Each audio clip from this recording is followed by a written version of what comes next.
അപ്പോൾ ഇത് ഇച്ചിരി പൂരി ഭാജി ഉണ്ടാക്കാനുള്ള പരിപാടി കേട്ടോ.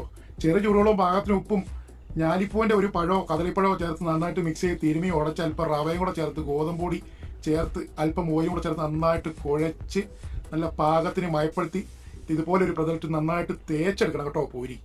പൂരി ആയാലും പൊറോട്ടയും ചപ്പാത്തിയാലും മാവ് ഇതുപോലെ തേച്ചാലേ നല്ല സോഫ്റ്റ് ആയിട്ടിരിക്കുള്ളൂ. ഒരു 10 മിനിറ്റ് വെച്ചതിന് ശേഷം ഓരോന്നോരോന്നായിട്ട് പരത്തി സൺഫ്ലവർ ഓയിൽ നമുക്ക് പൊള്ളിച്ചെടുക്കാം കേട്ടോ.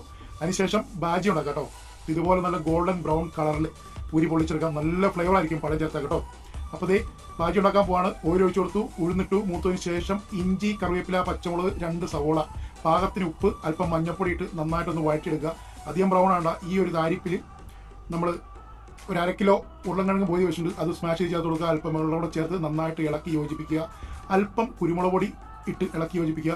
ഒരു 1/2 മുറി തേങ്ങയുടെ പാലും കൂടി ഒഴിച്ച് ഇതുപോലെ ഒന്ന് മിക്സ് ചെയ്യുക.